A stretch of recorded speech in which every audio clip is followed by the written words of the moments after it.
అందరికీ నమస్కారం.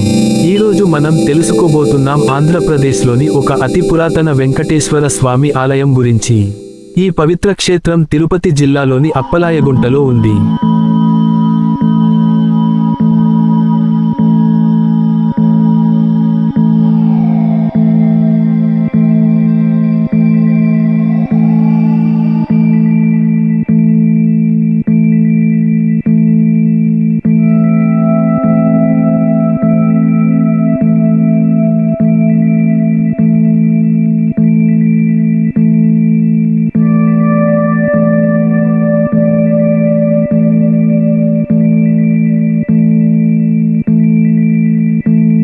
ఈ ఆలయాన్ని క్రీస్తు శకం 1232 ప్రాంతంలో కార్వేటినగరం రాజు వెంకట పెరుమాళ్ రాజు నిర్మించారు.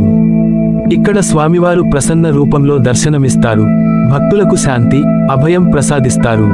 ఈ ఆలయంలో స్వామివారి కుడిచేయి అభయహస్తంగా ఉంటుంది. ఇది భక్తులకు రక్షణ సంకేతం.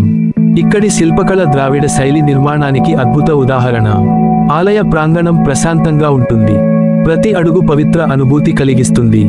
ప్రతిరోజు ఉదయం సుప్రభాతం, అర్చనలు, హారతులు నిర్వహిస్తారు. ప్రతి సంవత్సరం ఘనంగా బ్రహ్మోత్సవాలు జరుగుతాయి. వైకుంఠ ఏకాదశి రోజు ప్రత్యేక దర్శనం ఉంటుంది. ఉత్సవాల్లో స్వామివారు వాహనాలపై భక్తులకు దర్శనం ఇస్తారు. ఇక్కడి కోనేటి తీర్థం పవిత్రంగా భావిస్తారు. ఉత్సవాల సమయంలో స్వామివారి అలంకారం ఎంతో అందంగా ఉంటుంది.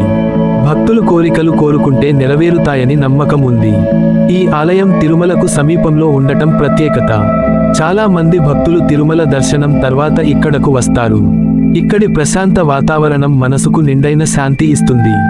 సాయంత్రం వేళ ఆలయం మరింత అందంగా కనిపిస్తుంది. ఈ పవిత్ర క్షేత్రం భక్తులకు దైవానుభూతి కలిగిస్తుంది. ఈ వీడియో నచ్చినట్లయితే లైక్ చేసి, షేర్ చేసి, వీడియోపై మీ అభిప్రాయాలను కామెంట్ రూపంలో మాకు తెలియజేయండి. ఇలాంటి పవిత్ర క్షేత్రాల గురించి మరిన్ని వీడియోల కోసం మా ఛానల్ను సబ్స్క్రైబ్ చేసుకొని ఫాలో అవ్వండి. ధన్యవాదాలు.